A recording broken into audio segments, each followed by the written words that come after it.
کل قیامت کے دن یہ سورج نہیں ہوگا، یہ چاند نہیں ہوگا، اللہ کے ہاں ہم کو میدان حشر میں کھڑا ہوں گے۔ اس دن 7 آدمی اللہ کے عرش کے سائے کے نیچے ہوں گے۔ وہ یہ بولتے ہیں کہ کہیں سایہ نہ ہوگا، یعنی قیامت کے دن ایک عدل بادشاہ حاکم، ایک تو پہلا کون ہے؟ عدل بادشاہ، بالکل انصاف کے ساتھ بادشاہت کرے۔ دوسرے وہ نوجوان جو اللہ جل شانہ کی عبادت میں نوا پایا، یعنی جوانی میں اللہ کی عبادت کرتا ہے، اللہ کو خوشی کرتا ہے، اللہ کا تقوی اختیار کرتا ہے۔ تیسرا وہ شخص جس کا دل مسجد میں اٹکا ہوا ہو، کیا تیسرا کون ہے؟ اس کا دل مسجد میں رہتا ہے، فجر کی نماز پڑھ لیا گیا گھر کو، لیکن ظہر کی نماز کا اذان کب ہوتا ہے اس کا انتظار کرتا ہے، اسی طریقے سے عصر کا، اسی طریقے سے مغرب کا، اسی طریقے سے عشاء کا، ہمیشہ اس کا دل مسجد میں اٹکا رہتا ہے۔ چوتھے وہ شخص جن میں صرف اللہ کی وجہ سے محبت ہو کہ دنیا گھر سے ایک دوسرے سے وابستہ نہ ہو، اسی پر ان کا ایسی ہے اجتماع ہو اور اس پر علیحدگی ہو، ارے اللہ کے واسطے دونوں میں آپس میں دوستی کریا اور اللہ کے واسطے دونوں میں بھی علیحدہ ہو گئے۔ یہ ہو گیا 4 آدمی۔ تو 5واں وہ شخص ہے جس کو کوئی حسب نسب والی خوبصورت عورت اپنی طرف متوجہ کرے، یعنی خوبصورت عورت اس کو مرد کو اپنے طرف متوجہ کرے، بلائے، اور وہ مرد وہ کہے دے کہ میں اللہ سے ڈرتا ہوں۔ اسی طرح کوئی مرد کسی عورت کو متوجہ کرے، کسی طریقے سے کوئی مرد کسی عورت کو بھی اپنے طرف متوجہ کرے اور عورت یہی کہہ دے، چھٹے کہہ دے، یعنی میں اللہ سے ڈرتا ہوں، اللہ سے ڈرتا ہوں۔ تو یہ 5 ہو گئے۔ 6واں وہ شخص جو اتنا چھپا کر صدقہ کرے کہ بائیں ہاتھ کو بھی خبر نہ ہو کہ دہنے ہاتھ نے کیا خرچہ کیا۔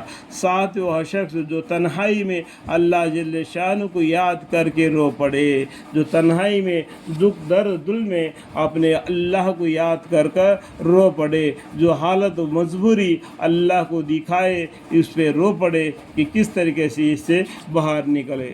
اللہ تعالی ہمیں اور آپ کو قیامت کے دن میں عرش الہی کا سایہ نصیب ہو جائے۔ اس طریقے سے دعا میں بھی یاد کر دینا، یا اللہ قیامت کے دن عرش الہی کا سایہ میرے نصیب عطا فرما، اس طریقے سے دعا میں کر لینا۔ اس حدیث میں 7 آدمی ذکر فرمائی ہے۔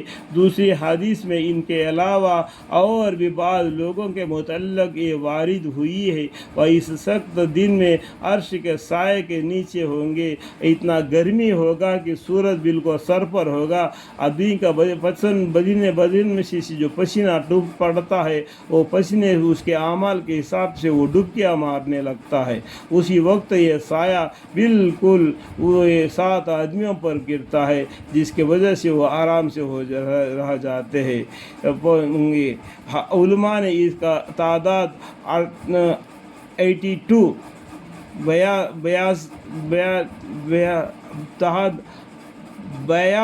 تک کے گناہوں سے جن کے صاحب ثقافہ نے نقل کیا ہے، یعنی بہت سی جگہ پر یہ 7 آیتوں کی حدیثیں میں نے پڑھا، اس لیے میں 7 کے بارے میں بتایا۔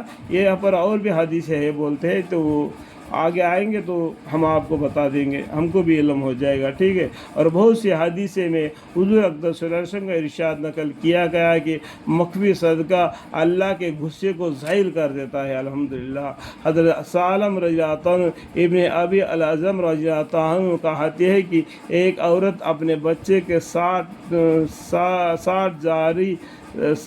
جا رہی تھی، وہ راستے میں بھیڑیا نے اسے بچے کو اچھل لیا، یہ عورت اس بھیڑیا کے پیچھے دوڑی، اتنے میں ایک سائل راستے میں ملا، اس نے سوال کیا کہ عورت کے پاس ایک روٹی تھی، وہ سائل کو دے دی، وہ بھیڑیا واپس آیا اور اس کے بچے کو چھوڑ کر چلا گیا۔ الحمدللہ حضور اقدس صلی اللہ علیہ وسلم کا ارشاد ہے کہ 3 آدمیوں کو حق تعالی شانو محبوب رکھتے ہیں اور 3 آدمیوں سے ناراض ہے جن کو حق تعالی شانو محبوب رکھتے ہیں۔ ان میں سے ایک تو وہاں شخص ہے کہ ایک آدمی کسی مجمع سے کچھ سوال کرنے آیا جو محض اللہ تعالیٰ کے واسطے سے سوال کرتا تھا کہ اس کے ان لوگوں سے کچھ قریب بھی نہ تھی۔ ایک شخص اس مجمع سے اٹھا اور ان کی غیبت میں چپکے سے سائل کو کچھ دے دیا جس کے عطیہ کہ اللہ جل شانہ کے سوا کسی کو بھی خبر نہ ہو۔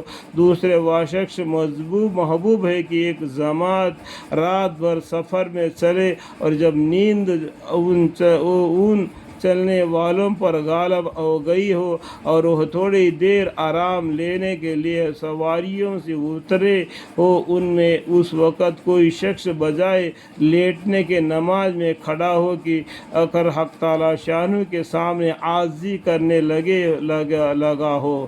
تیسرے وہ شخص ہے کہ ایک جماعت جہاد کو کر رہی ہو اور کفار سے مقابلہ میں شکست ہونے لگے اور لوگ پشت پھیرنے لگے، اس وقت یہ شخص ان میں سے سین تان کر مقابل میں ٹاٹ جائے حتیٰ کہ شہید ہو جائے یا فتح ہو جائے۔ اور 3 شخص جن سے حق تعالی شانہ ناراض ہے ان میں سے ایک وہ شخص ہے جو بوڑھا ہو کر بھی زنا میں مبتلا ہو، یعنی عمر زیادہ ہو گیا پھر بھی زنا کاری کرتا ہے، تو معلوم ہے زنا کاری کا مطلب، ٹھیک ہے۔ اور دوسرا وہ شخص ہے جو فقیر ہو کر بھی تکبر کرے، یعنی غریب ہو کر بھی اگر گھمنڈی کرے، فقیر ہو کر بھی تکبر کرے۔